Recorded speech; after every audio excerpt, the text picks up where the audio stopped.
Hey everyone, and welcome to the Priv8 Podcast, where we plug in and explore the intersection of privacy, human rights, technology, and democracy. I'm your host, Derek E. Silva. Today, joining me on the Priv8 Podcast is Goncalo Sa. Goncalo is the co-founder of Diligence, a comprehensive smart contract audit service that helps everyone from startups to enterprises launch and maintain their Ethereum blockchain applications. He has worked as a security researcher there for the last 3 years, and we're going to have a great conversation with him. First time I actually get to speak Portuguese with another person on the show. Now over to the conversation with Goncalo Sa. Gonzalo, as I said off the top, thank you so much for spending some time with us here on the Priv8 Podcast today. I know it's already into the afternoon for you, but I think you're the first other Portuguese person that's been on the show before. So that's a nice little first for us. Yeah. If anybody hasn't noticed, my last name's Silva. Like my family's Portuguese. I have Silva in the name. Yes, even better. All right. So yeah, let's get started with telling us, please, a little bit about your early career and your journey into blockchain, cryptocurrency, Web3, whatever term you prefer using these days. Yeah, absolutely. Also, hi guys. Yeah, happy to be on the show. Thank you so much, sir. My pleasure. So everything started. I was in the startup scene before. While I was still studying in Portugal, very, very disorganized, poor startup scene, we can say back then. And I've had a few horrible experiences all throughout my stint on the Portuguese startup scene. I've had my fair share of bad experiences, and like it came to a point where I was so unhappy that I needed to completely change everything I was doing. So my last startup before venturing into the Ethereum Web3 blockchain space was had to do with advertising, right? So it was a an ad tech startup, and I just, that industry in specific, still to this day, I think that is one of the most pernicious ones that a person can be in, and I really needed a reset, and so that's what happened. Back then, I found myself in a very, very low point, very void of any good mental state, and so I needed to tend to my mental health, and I stopped doing everything. So I forfeited my equity. I never set foot in the office again. I dropped out of school back then, and I was just looking for interesting stuff, things that I found passionate. So one thing that I promised myself back then was that I would not fall into the same trap ever again, where the solution that one is building might be interesting technically, but the topic, the subject, like the overarching subject is not at all. And so that's exactly so. So I took a break, like a long break, long break, and that's when I started looking into Bitcoin more attentively. And this was like circa 2015, and that's exactly when the yellow paper came out. I actually read it. I was fascinated from the first moment that I started like reading the forums, and even like seeing the Vitalik's post in Bitcoin Talk and all of that. Like, and when I started seeing all of these people interact in Stack Exchange, and the way this sounds very cliche, very, especially Listen, in this industry, but like. You want to hear a cliche? I came in with the 2017 fall, the 2017 cohort with ICOs and all that. So my story has all sorts of cliches built in. It's everybody's got a cliche. It's fine. Yours is just a little bit earlier than mine. Yeah. And back then, like when I started seeing these people, and I was fascinated. By the way, this was like a very, very the environment that I was in before was a very, very conservative environment. Conservative in the way that it's like everything you would expect from like a tech startup in a developing country. Like Portugal was not a developing country, but like in tech, in the tech scene, it really was. And Yeah. and coming from like a very conservative background, like tech wise, where you go to the office every day and like certain things are expected of you, and jumping into this thing where like I'm reading these forums of people all over the world. And like and the cliche term that I was about to use is like permissionless. It seemed like nobody cared about anything, like everybody was making contributions from here and there, and everybody was treated as like equals. That was fascinating to me. So Yeah. So what happened after that is that I got completely enamored of Ethereum, and together with some friends, we decided to build a rig. So that was my first foray into Web3, was directly into Ethereum. So I had some cryptocurrency before this. So, but I had never tried to do anything for the ecosystem. And the first thing that we did was like me and two other friends started building a rig. So started mining Ethereum back then. After post ICO, obviously. Post DAO hack or pre-DAO hack? Pre-DAO hack. Okay. and we can get into that. I guess like we're gonna get into how diligence and how everything started, and how but that this might be. I'll stop here and we'll get this segue into how that started. But yeah, pre-DAO hack, we started mining, and it was really good. It was really good. Like it was so exciting. I think that the thing that I cherished the most from that time is that it was extremely exciting. Yeah, well, it sounds like it was. It was around the time you heard about Bitcoin and started engaging on the forums and all that. It was about the time I heard about Bitcoin. I did not start engaging in Bitcoin talk and stuff like that. I did try to mine some. I was not successful because I had a Windows machine and I was trying to install Sigwin and all this other crap, and I'm like, this is dependency hell. I'm a sysadmin. I hate dependency hell. I'm not going to do this. Like I would need to rebuild this entire machine using Ubuntu or CentOS or something, and I just can't. Like I need it to be running Windows 99% of the time. So but you went down the rabbit hole much further than I did at that time, and you are where you are now.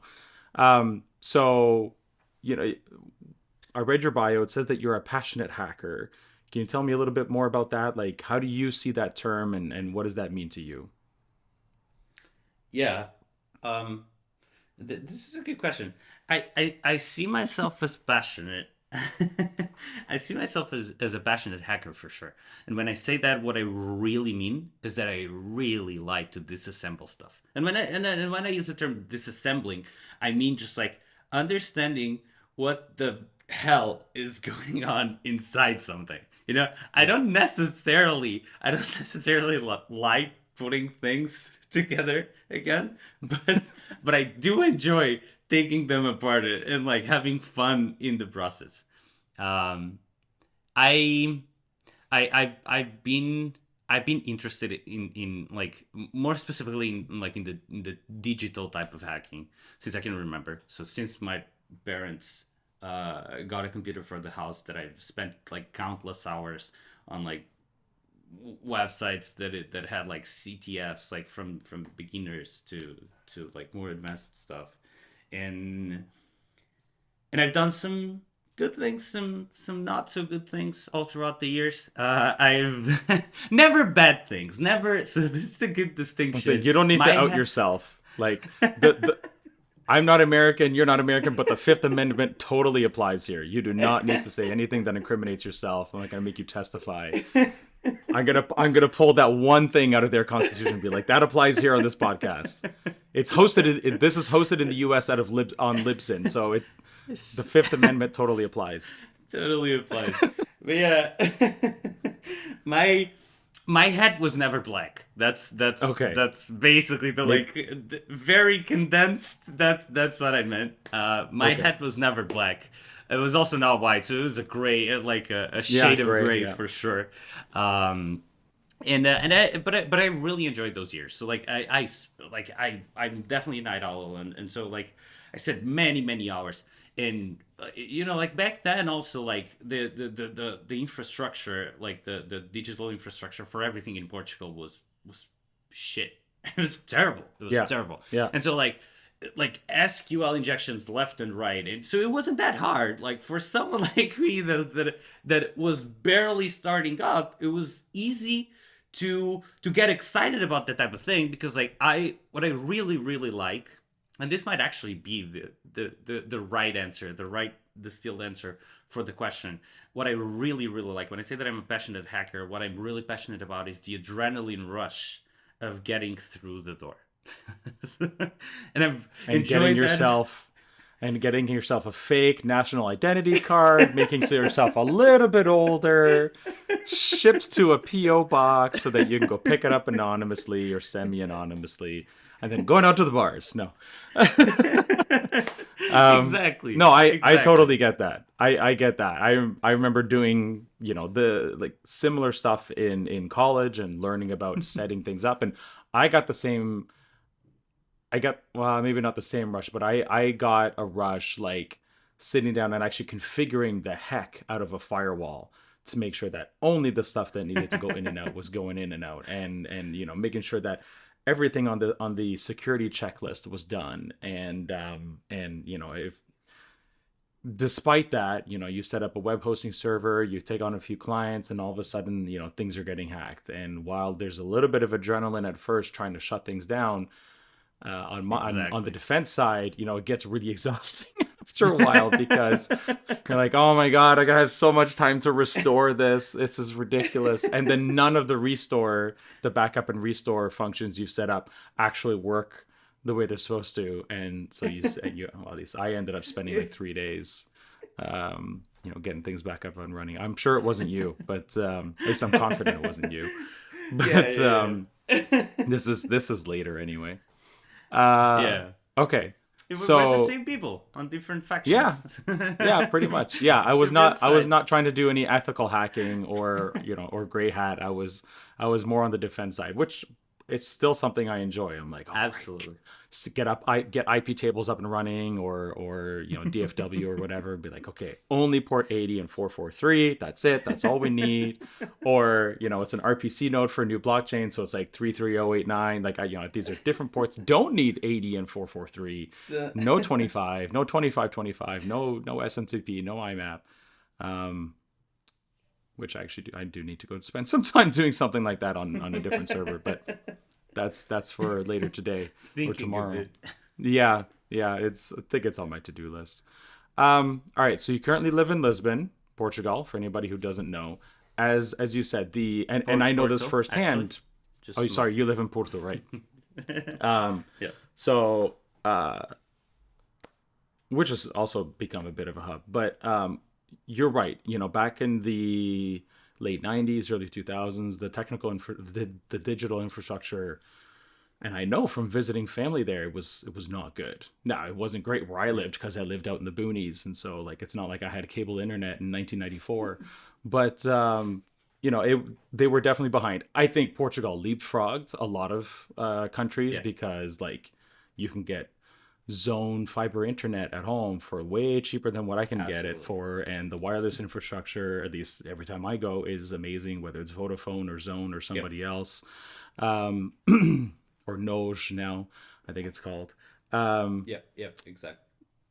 But so Lisbon and to a lesser extent Porto have become pretty big tech hubs for Europe.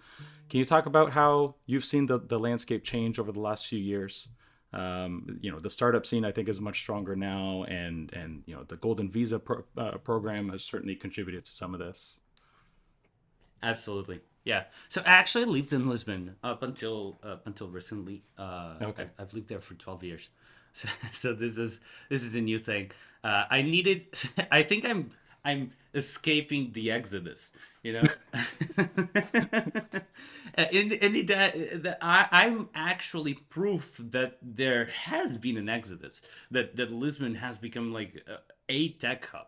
More, I'd go even further and say that like Lisbon has presented itself as a crypto hub, more specifically, and Yeah. that obviously has enhanced the entire tech scene for the city. But I don't think that like tech people would have left Berlin for Lisbon. I think crypto did that for Lisbon. You know, like I don't think it was the Web 2 startup scene.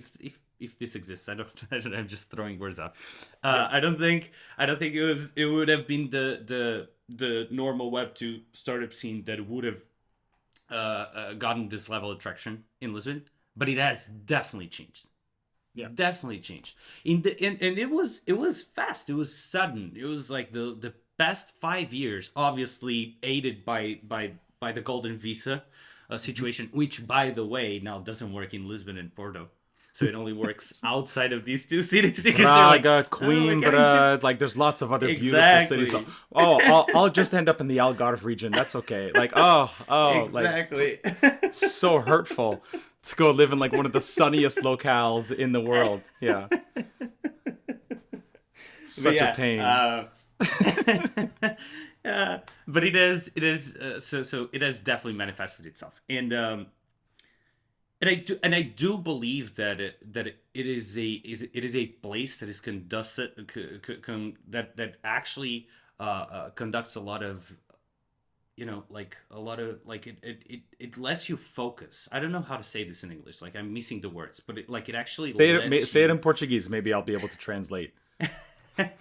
Dá para conduzir os pensamentos de forma a trabalhar de maneira focused. So, yeah, okay. I mean, it allows you to work in a very focused way. You're not getting distracted by getting pitched left, right, and center. If you live near Sandhill Road, in Cupertino, Palo Alto, it's just in the area, and stuff like that. Yeah, you go, and you're right. Like I stayed in an apartment in Punta Delgada 6 years ago.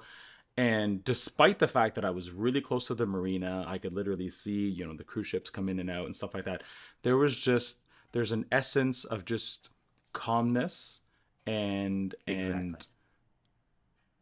at least, you know, in San Miguel, yes, people are busy, they're going about their day, etc. But it doesn't feel like Toronto or New York or probably Berlin. I haven't been, but like, you know, for big cities I've been to, New York especially, the hustle and bustle, you know, I only got a New York minute, blah, blah, blah. It's like, yes, Lisbon is a big city.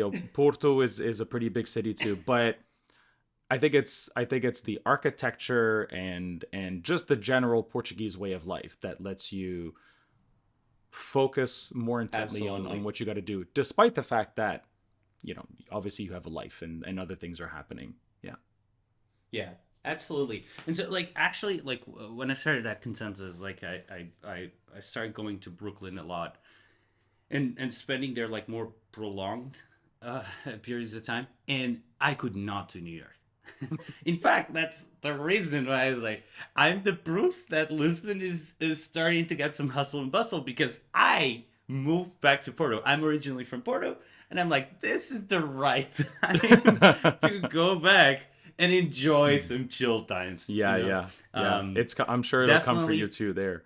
And then you can move to Coimbra or Braga. Exactly. Or find a really nice house in Cascais or something like that, and go back to the quiet. But I do believe that Portugal has the vibe that we just described here. Yeah. So like I think that what's great about Portugal is that you can sit at a nice cafe, just look to the street, and even though it's not quiet, it's quiet inside, you know? Mm-hmm. People are not pacing through you. It's like Lisbon, you know, like New York minutes. Like a Lisbon minute is a 2-hour lunch with beer. You know, like we should coin the Lisbon minute. That's the Lisbon minute. Yeah, 2-hour lunch with wine and beer and sardinhas, sardines or chaves. Yeah. I like that. So growing, you've probably heard of Fall River, Massachusetts, right? Lots and lots of Portuguese immigrants there. Yeah. I grew up in a similar small town in Canada where we had like 40% of the population was my parents' generation, who barely spoke any English or just didn't bother to learn. Like eventually, but back in the 80s and 90s, like a lot of Portuguese, Yeah. you're walking around the store. And we used, like, talking about a Lisbon minute being 2 hours. We used to have this thing called Portuguese Time, that we'd make a joke about, because like every wedding that was supposed to start at, like, oh, it's gonna start at 1 p.m. It's more like 1:15, 1:30. It's like whenever the 1:30. bride decides to actually get out of the room and like walk down the aisle, and then dinner, like the pictures just take as long as they need to. It's fine. And then dinner supposed to start at 5:30. By the time you do all that, it's more like 6:30, and so like Exactly. there's that almost that 2 hours. Dilation. Yes, Yeah, yeah. it's just well, it's supposed to start at 5, but we're running on Portuguese time, so it's more like 6:30. Hopefully, I've Exactly. I seen love some that. go so late, like, oh, it's 7 o'clock and we're finally getting dinner out the door. I'm like, oh my god. Like, and I was the one like serving. I'm like, I'm volunteering at this Portuguese Canadian club and trying to, like, I got things to do after this. Like, I want to go hang out with my friends. But yeah, that's Yeah. c'est la vida. Like, that's life. C'est la vie en français. Like, So lovely. it's. I can't wait. Like, I'm going again. I'm going back to San Miguel in August, hopefully for 2 weeks. If I can make that work, I'll have to work. Like, I can't just take 2 weeks off. But and then potentially to Lisbon in October if LizCon can get their stuff sorted out and go Yeah. along with ETH Lisbon. But yeah, I miss, like, it's been 6 years almost, and I miss just that vibe. Get up in the morning, walk We're up the here. street to the nearest cafe, Welcoming you back. which just happens to be a padaria as well.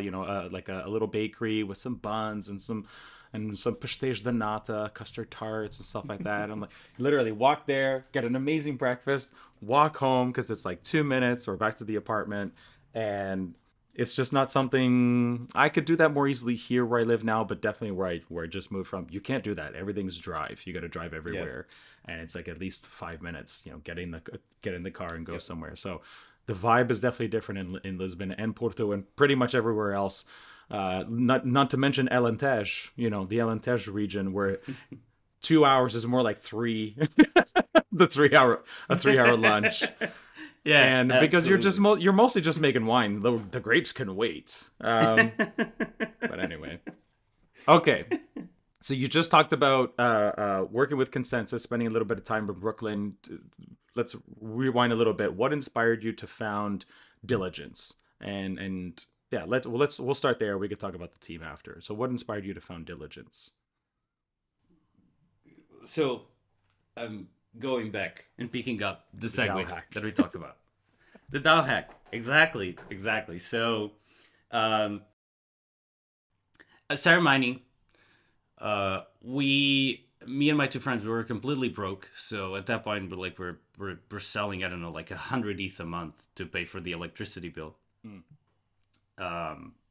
And and it was, even though we did not have a lot, I got so excited about the DAO that I convinced.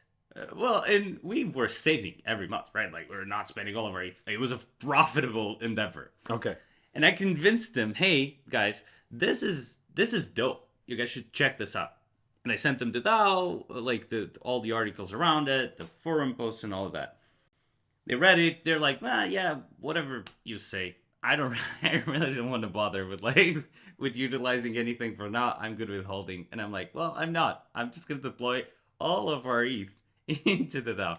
What happened is that the DAO was hacked, and I immediately regret. So that was one of the first lessons of, like, never play with anyone else's money. Yeah. And never It ape was in. Don't ape all never your ape money it. into one thing. Okay.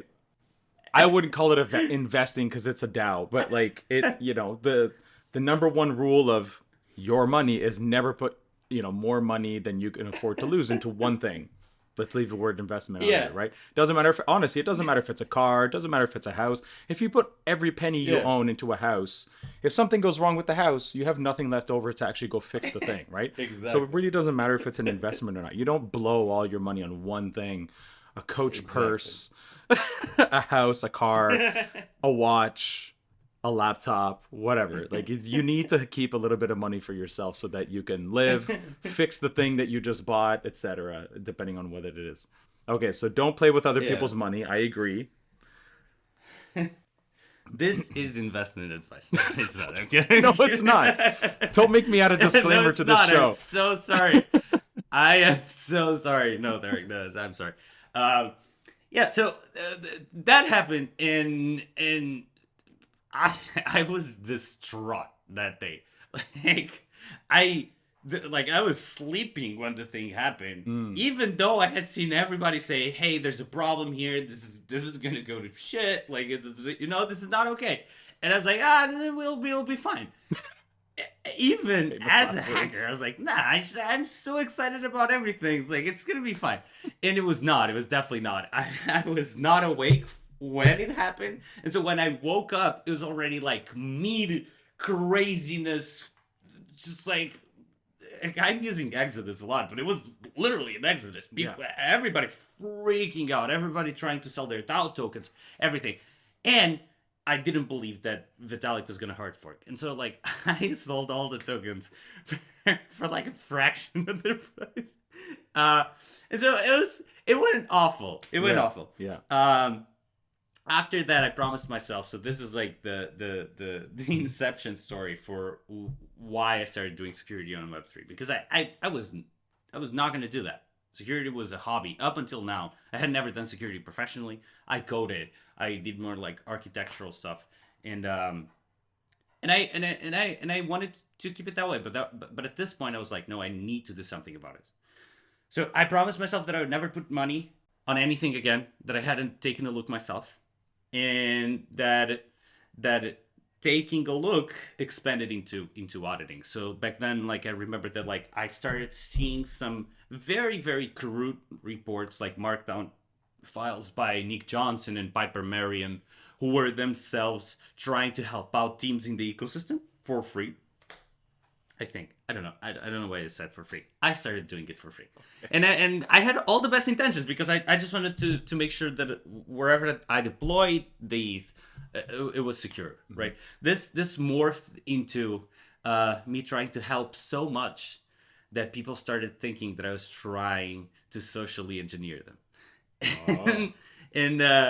And so at the time, Consensys had a team called Variable, which was like a stablecoin project, and I really liked that team. A I still stablecoin do. project called I still keep in touch Variable. with all of them. Isn't that the opposite of what you want it to be Variable, called? yeah. Shouldn't it be called like static or like variable is not what I want my stablecoin to be called? Okay, anyway. We could come back to that. And so I was messaging them, hey guys, can you just like give me access to your endpoints, and like can you actually give me access to your code, because like the code was still closed source on GitHub. And I was like, hey, do you mind? Like I've been doing these things for free, and I even sent them some documents. They're like, they ghosted me entirely. They were being very friendly, and at some point they ghosted me. And I was like, well, I would really like to know, like, if this is safe, because I'd like to get in as early as possible. And so I messaged Joseph Lubin, out of nowhere, saying, hey, like, I really like what Consensys is doing for the ecosystem. By the way, these guys are not responding me. I promise that I have absolutely zero nefarious intent. And that ended up, that whole situation progressed into me ending up at Consensys. And at Consensys, I did the same thing. And so the way the diligence formation came to be was very organic. It was very organical. Nobody made an effort. It was just like very security-minded people got together. We started doing audits for free, and at some point we were like, we should start charging for them. And that was diligence. Okay. So is diligence. So back when Consensys was still a venture studio, so like very, very flat, very fluid org. diligence started, and we were pretty much, not exactly, but pretty much self-sustainable from day one. And so like we had a lot of independence, we had a lot of autonomy, but we that also meant that we were a bit siloed. So like about the diligence team, the thing that I think characterizes it the most, besides being a collection of the best security people I've met in my life, um, and they are the kindest humans. So it ended up being family, for better and for worse, to be honest. And I know that everybody says this, but sometimes being family is hurts more than it does good, because you make a lot of bad decisions if you like someone else that you work with a lot, Right. you know. But yeah, it is definitely family. So yeah, I think that characterizes it well. Cool. I was seeing if I could find a quick little bit of information about variable. I don't know if I'm spelling it right because I'm spelling it like the normal It's way. it But it has no e at the end, so it's oh, very okay. B L. Variable. Yeah, it's If just you it's if you not going to search be. variable consensus, no, not even. Wow. It's wiped from the internet. Oh, hang on. Wow. I found the Twitter account. Early attempt at There you go. DeFi. Rest in peace. 2016 to 2018. There we go. All right, I'll read through that later. I was just very very curious that it would be called Yeah. variable. And like who's maybe that was Amanda Cassatt's decision. I've worked with her for a little bit here at Odo Orchid. I don't know. I'll have to find out. Whose Yeah. branding decision was that? Okay, so Calling out Amanda. so you pledged yourself to start doing security stuff, after like security efforts, more, I guess, defensively rather than offensively, after the DAO hack, and ended up working with Consensys. I think that's really very bold of you to just go straight to the founder, be like, Joe, what's going on? Your team's ghost, the variable stablecoin team is ghosting me. Maybe this is why, because they knew there was a problem. So they're like, oh, he's gonna find it. We just gotta shut this thing down.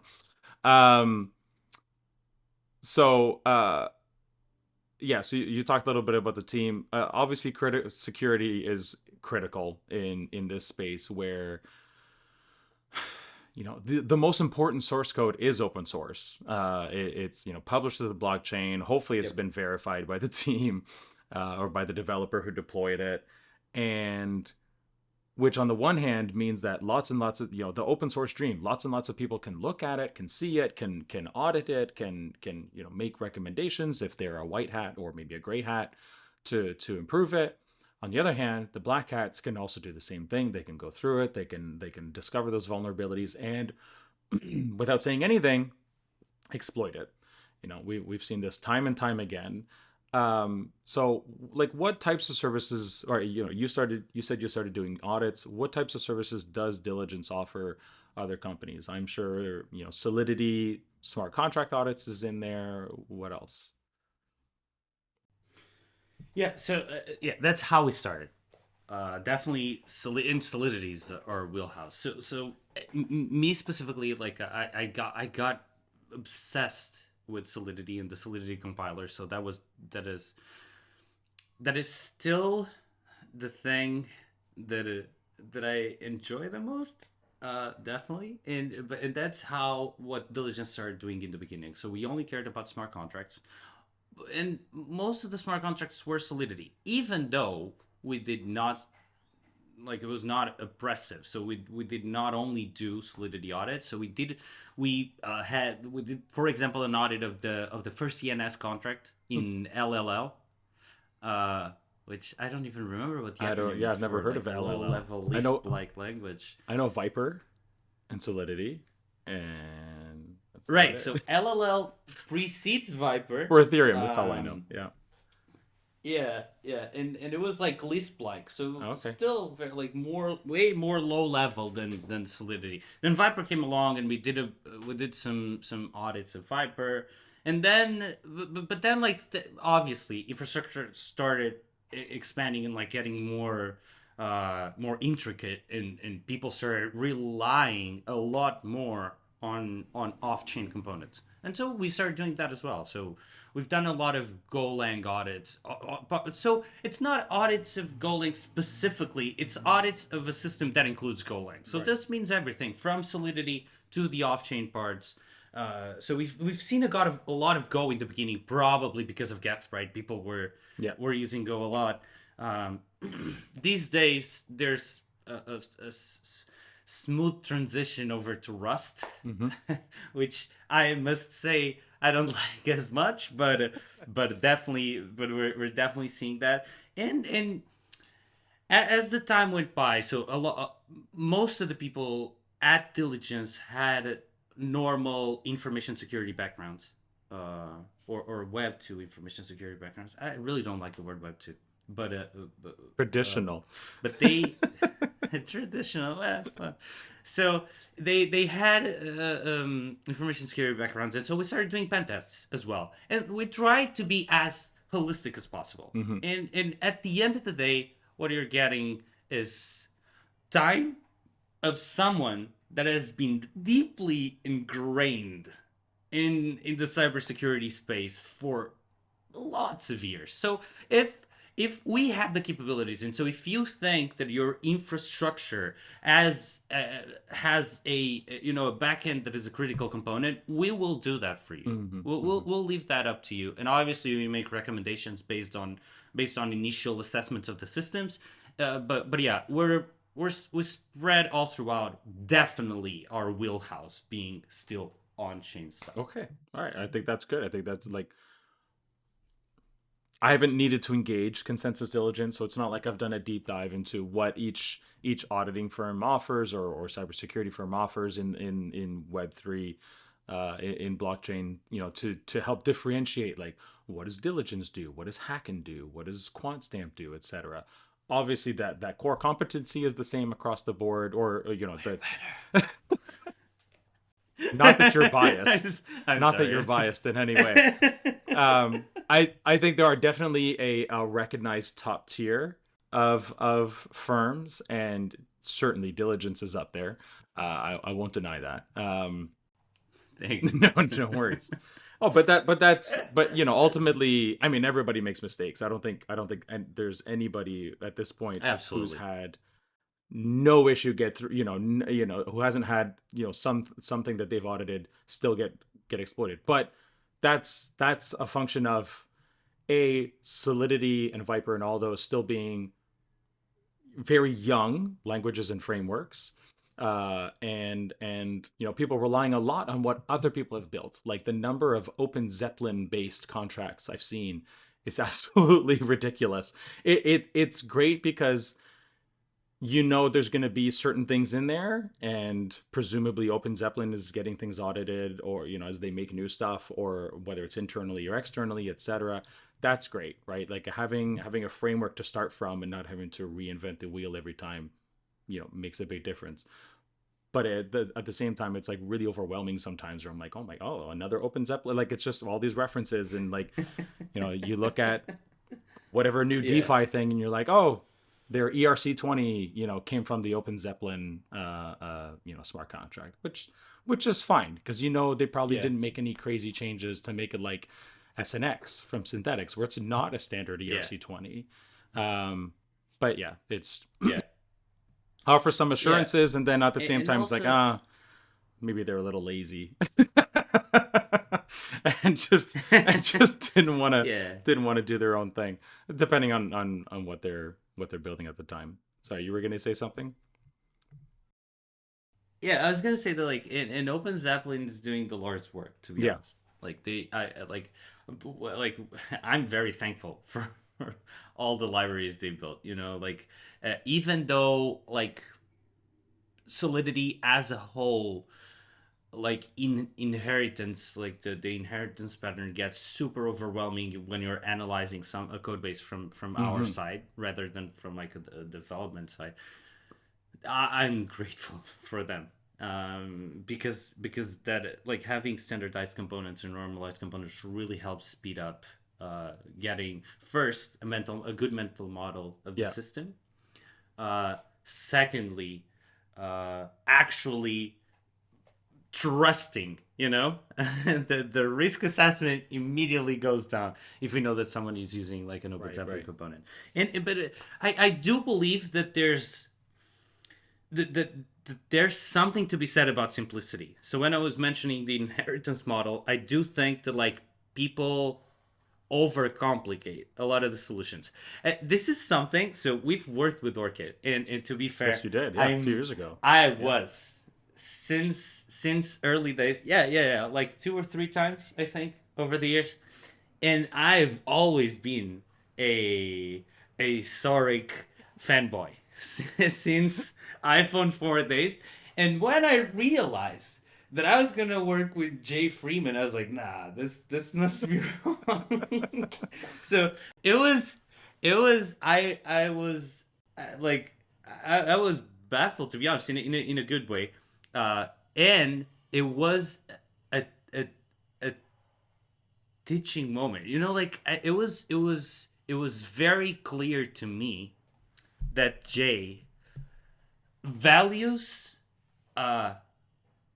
simplicity and atomicity, and like just optimization for a specific goal, but without dependencies. And that, to me, like I think I learned much more from like the couple Orchid audits than from like 90% of all the others. But that stuck with me. That really stuck with me. I like many of the design choices that Jay had for the on-chain part. At beginning, they seemed absurd, and obviously, I do like readability too. Yes, which is something that it was lacking a little bit in. But many of the design choices architecturally, they seemed a little bit absurd. But after after actually carefully looking into why they were there, it was baffling. It was great. Actually, I really enjoyed working with So I'm guessing that's not the OXT contract, because I think that's fairly simple. You're probably talking about like the nano payments, or we're referring it now as to the probabilistic rollup. Exactly, the lottery payments. Exactly. Okay. All right. The nano payments, yeah. That's really interesting. I haven't been able to speak to anyone technical enough, and who's had also the time to actually look over the probabilistic rollups contract from a really technical perspective. So that's really interesting. I actually wanted to ask you, what are you looking for? Because it seems like, in some of these more lazy fork based projects, the same things just keep happening over and over again. It's another re-entrancy attack, especially in DeFi or something like that. Like, so you talked a little bit about readability, trying to understand the mental model of the on-chain components and all that. Can you just give us a little bit more about what you and the diligence team really are looking for, and and maybe things you're frustrated by, but because they are the same things you see over and over again, and you're like, you guys got to rework this, you got to strip it out, or like replace it with something else, because you're going to get attacked. Like, that's, how did you not know that ahead of time? Yeah, absolutely. And I did give like a talk on a similar topic in Amsterdam for ETH Amsterdam just now at TrustX. Okay. That you guys can go check out. But basically, and this sounds a little bit fake. So the talk is very for someone that is like just initiating here, but like it's really like vulnerabilities exist in the fringe, right? There's specification and there's implementation, and there's a gap between these two things. And it's in this gap that vulnerabilities lie, because someone thought that a component was doing this, or that it was supposed to do X, and then the implementation actually fails by a small margin. So when we start looking for these things, we actually start by mentally mapping everything. So we look into we look into the code base. And I think the first step, at least for me, like personally, I think this is a personal choice. Like, even though we all go through the startup procedures, through the same startup procedures, we might do them in different order. And this is actually a great plug for something else that Diligence has been devoted since day one.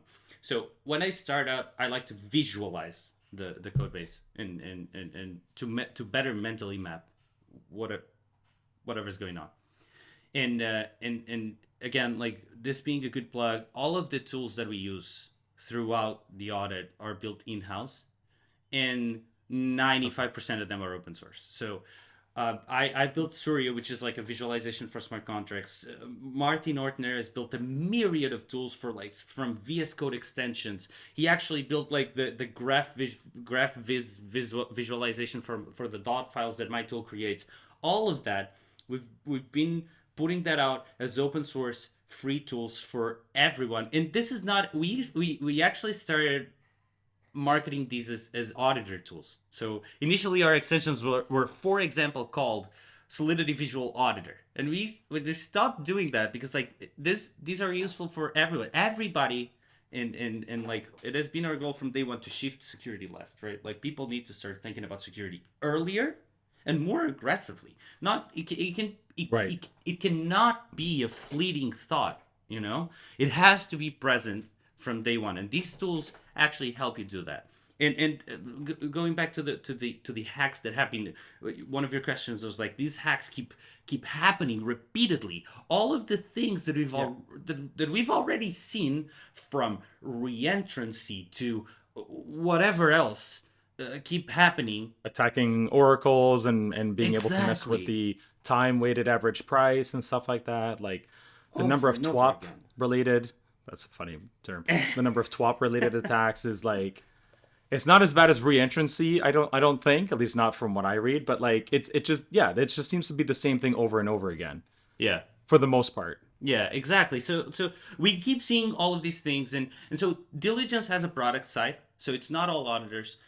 We've like Mythex was the original name. This is actually a funny thing. Like we started with Mithril, so we got Bernard Mueller to join us, and he brought over like a symbolic execution engine that he had built called Mithril, and we wanted to call the entire platform Mithril because from there on out, Bernard got, for example, Valentin Busterholz, who's like a really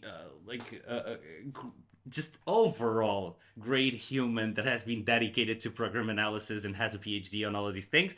And he built Harvey, which is like a gray box fuzzer, very, very advanced fuzzer, which in general benchmarks actually is so fine-tuned for the EVM that it actually overpowers all other fuzzers in the market. And so we're building the smaller tools to help, like earlier in the development lifecycle, but also the mastodons of tools. So like things like Mithril, like dynamic analysis, static analysis, and fuzzing. And it's here within these tools. The funny story, going back and forth. We wanted to call the entire suite of tools Mithril, but we got a cease and desist letter from J.R.R. Tolkien's family office saying that we were stealing the name from Lord of the Rings, which is not even true because Bernard was inspired by a crystal in the Final Fantasy saga. So J.R.R. Tolkien, if you're hearing me, we did not steal from Lord of the Rings, okay? But at least U.S. trademark law is really aggressive, and even then, I'm pretty sure, at least this is the case here in Canada, you can only trademark something for one industry. The J.R.R. Tolkien universe does not apply to cybersecurity or software development or tech in general. So I don't like they could have sent you a cease and desist, but I'm pretty sure you could have ignored it. But anyway, we probably could have. Mithril's a cool name. You probably could have. I probably would have told them to go, go take a hike, to put it nicely. But yeah, au cul de tes avaux, or something like that.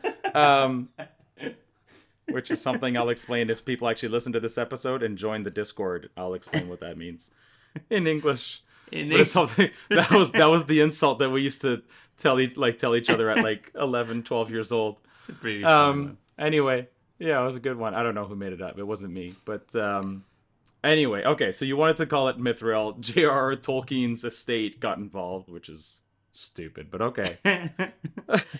Yeah.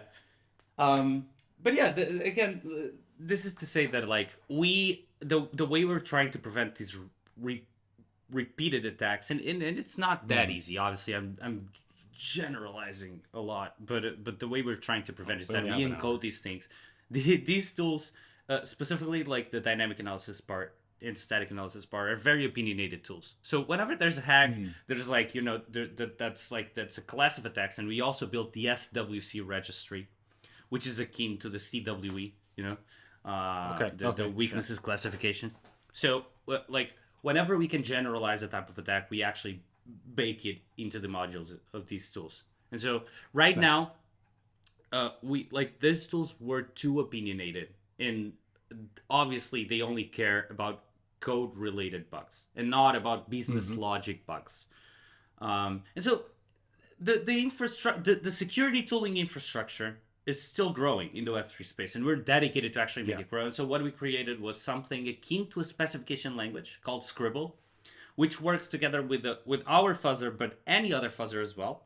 The language is totally open source, and you can just like have it as forms of comments, as NetSpec comments, on top of your functions, or as global invariants saying, I do not want this to happen. And it's Solidity-like syntax. So check it out, Scribble. Okay. It's very, very helpful. And overall, we're trying to target cover the entire development lifecycle, making it easy, because security is not about like getting the fanciest tools. I truly believe this. It's about making it easy for the developer to implement these tools, because if it's not easy, people are not going to use it. Shit is still going to be insecure. So our mission here, mission here is to make it easy for developers to express themselves, to actually use these tools in all parts of the life cycle. See if the hopefully making the end product a little bit safer. And we're getting there. Yeah. We're getting there. We're starting to get totally all these tools up and getting closer to the Web 2 side of things. Yeah. I don't want to see the money Lego analogy turn into money Jenga, right? Pull one piece out and which is exactly what happens when when you've built like 5-6 things in your protocol. Be like, money Legos are great until one's broken, and then the whole shebang comes apart. Like all these DeFi projects who had UST in their treasury recently, right? That was a bit of a problem. Now, Terra's collapse was caused by a whole bunch of things, and I think more on the business logic side of things than anything else. Behavior that could have been foreseen, and some people were predicting could happen, and just like the 2008 recession, a few smart people identified a problem, nobody else listened, or very few other people listened, and oh, you're crazy, everything's going to be fine, and just like you with the DAO hack. It's fine, it's going to be fine. It wasn't fine. Where do you stand on that though, Derek? Because on the DAO hack? Not specifically the DAO hack, but this begs a question of what really is a crime. The whole code is law, Ethereum classic thing. Like, what is, like this UST thing, the Great Recession that you're talking about? Did the guy, Can we blame this? And also, like, 200 million to attack the entire thing. It's not like these people are like your common burglar on the street. Where do you stand on this? Is it? I don't want to put you on the spot. No, it's okay. It's so I'll be really honest, and this is not something I've really said publicly. I was buying some Luna on the way down. Somewhat altruistically, in the hopes that I'm trying to help buoy the price. It wasn't thousands or millions of dollars. I don't have that sort of money to throw around, despite the fact that I get random people on Telegram messaging me all the time, be like, hey, you want to invest 1 million in my thing? And I'm like, I don't have $1 million lying around. Are you nuts? I wish. I didn't mine Ether in 2014 or 2015. Anyway, and obviously, and honestly, some hope and some expectation that they would figure something out, right? That they would burn a bunch of UST, that they would make some changes to the core blockchain in order to recollateralize UST. And like, I just figured this ecosystem is strong enough and they're not just going to let it die. That's ridiculous. Well, I was wrong. They very much have let it die, and I'll get some lunk tokens through Newton at some point, maybe. And I've actually got to withdraw my UST and put them on somewhere in the hopes that I can actually, recover a couple $100 out of it. But so I honestly was watching that thing happen and had zero money in the Terra ecosystem at all up until that point. Right. And I just figured it just can't happen. Like we're too far along. They have apps on the chain. Like it's just, they've spread UST on so many different blockchains, EVM and otherwise. They want to hook up to the IBC. I'm pretty sure at the time, like that was coming, and so you could easily move Terra across all the other Cosmos chains and blah blah blah. It's just it's too big to fail type situation. Yeah. And I was wrong, and so were some other friends of mine who were like, yeah, I'm gonna put a few $100 in and hope for the best. And like, it wasn't like I'm not day trading. I've never done that. I will never do that. I'm awful at it. Same. But yeah, I just figured, and like, it was a bet. Like, oh, if I put in a few $100 here, UST goes back to $1, I'll make a few $100. If Luna went anywhere near, back to $40, yeah, I was going to be a millionaire, 100%. But again, I was trying to buoy the price, and I was, trying to support that ecosystem, figuring they'll figure this out. And one of those few times where I take that big risk, it did not pay off. And it's only been a few times where I take a big risk like that, and it almost never pays off. Yeah. So, I've seen the reports or the allegations of, various VCs, various market makers, etc., basically intentionally collapsing the entire thing, shorting Luna and all the rest. If that's true, I think that is fully malicious intent, and that's criminal. Right. 100%. And the problem with, I guess, comparing it to the 2008 recession is that pretty much everything that happened in the 2008 that led to the 2008 recession was legal, at least in the United States, and which is where most of it started. Things were getting hot on the Canadian real estate market too, but not nearly like the ways it was in the US. You could not get a mortgage in Canada or pretty much anywhere in Europe as easily as you could in the US with subprime mortgages and all that other stuff. And that was very much a, we want to deregulate everything, which is what, many politicians often say. And then, hyper capitalism takes hold and doesn't work.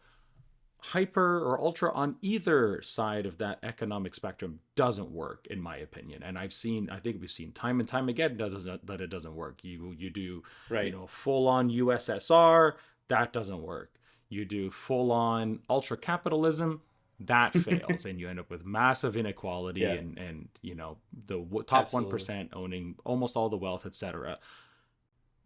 I'm very much a centrist. I believe that there are good ideas across the economic spectrum, and it's up to us to figure out which ones actually work to benefit the most amount of people. Lots of European countries do this fairly well.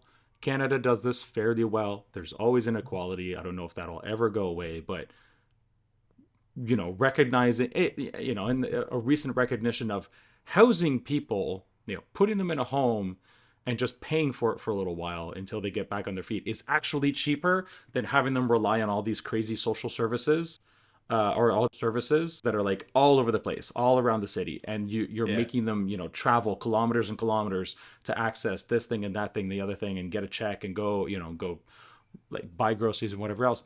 That's actually more expensive. So like, it's not always intuitive, that doing one thing that seems like it's going to be like, what, you just pay for people to live somewhere? And we've seen studies that show that that's actually a less expensive thing to do and long-term better for them. So, we don't know until people are willing to try things. Yeah. Yeah, absolutely. So, we've tried massive deregulation, we've tried massive overregulation. Neither of those work. Uh, uh, you know, some places are finally recognizing that and try coming to some sort of middle road, and and that's where we are. But yeah, I think if you're intentionally screwing up a system, doesn't matter if it's on chain or off chain, TradFi, DeFi, that to me is criminal because you have Right. malicious intent. Like you're Mm-hmm. intentionally screwing with the system. So anybody involved with maliciously collapsing the previous Terra ecosystem, the first iteration, I think absolutely should be subject to criminal charges and see some prison time and ideally some restitution to anybody Yeah. because you made bank. You made millions, if not billions, True. screwing things up for a couple million other people. That to me means you got away with something. That's theft, and you should pay that back. It's going to be hard to Yeah. do that, but I think it'd be worth the effort for people to actually engage in, and that's one of the few things that I think should be regulated. I'm also a fan of only regulating on ramps and off ramps. That's it. You Right. need to KYC an on ramp and make sure that the off ramp is KYC'd as well. Okay, I can understand that, but once my money's on chain, if investor protection I think is mostly bullshit because Yeah. protecting Absolutely. Americans from earning 8% Absolutely. on stable coins at Nexo or Celsius No. or stuff like that, that's complete and utter BS. You're not protecting them from anything. You are withholding an opportunity for them to earn way more money in what is effectively a savings account than they can at Wells Fargo or Bank of America or whatever. And thankfully, that sort of thing hasn't happened here. But I do have other restrictions. Like I can't use Binance, I can't use Huobi because they don't want to deal with the Ontario Securities Commission. Right. And and same with like crowd investing platforms like Republic and stuff like that. I can't use those. They just like we can't deal with the Yeah. OSC. You're on your own. So The yeah, thing being that like these, I mean we I could spend another hour talking about this, but like yeah. I'll just say that like this actually defeats. So when I looked into Web3, one of the things that excited me was that I really thought that this is going to get better wealth distribution. That failing, I had some backup plans, and that Yeah, failed. To be yeah. fair, that failed. The people that got here first, like as with everything, and people that put in the effort, like a lot of things, but that didn't work. But at least we've got permissionless. That's like the fact that the system is permissionless is still one of the core tenets, so we're still good. Yeah. And people are completely effing that up completely because like the Yeah. even the pull together, running the risk of sounding like an anarchist and like Oh, a yeah. Bitcoin maxi, which I'm definitely not. I'm not, but I bent towards that area. And democracy does not work with capitalism. These two together, it's something. One of them needs to shift. Yeah. But Seems that way. the pull together case is a great example for me. If you've seen that, so like pull together, which works like premium bonds, right? Yeah, like Hmm. people put their money in. I think they have like a bunch of pools: ETH, USDC, Yeah. DAI, whatever, Yeah. and they pull together over a week. They get interest over that money, and then a lottery happens, and like a lottery, like there's a draw basically. They draw like one of the one of the pooling One of the wallets. members, one Yeah. of the wallets will win the entire interests account, Yeah. and they got sued by this Yeah. guy in New York that A guy who by put New in York twelve state law. dollars, twelve Exactly. dollars of crypto, and he's suing. Yeah. And he's calling it a lottery, and like there's absolutely no innovation that can happen and no advance that can happen if we definitely abuse the law. And sometimes I do believe, and I do agree with you, I'm definitely on your side on the whole like terror ecosystem, but I think there's a fuzzy line. People go up and above, and I do think that sometimes the law itself can be criminal. Sure. Yeah. Well, yeah, and this is a case where it's like that's definitely an abuse of the law. I mean, like there are entire countries who actually do something similar to pool together, where like that's the model. Everybody puts their money in, and one of Exactly. you will get the interest or whatever at the end of the week. It's a savings bond, like you said.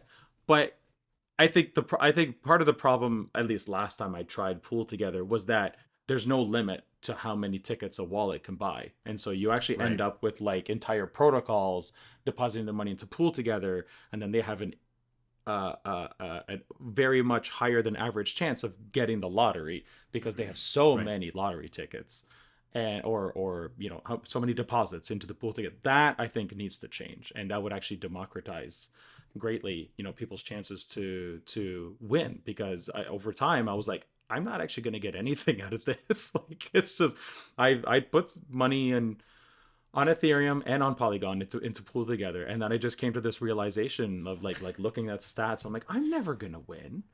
You just I'm need to never be gonna really get the lucky. interest that week, or pour money into it.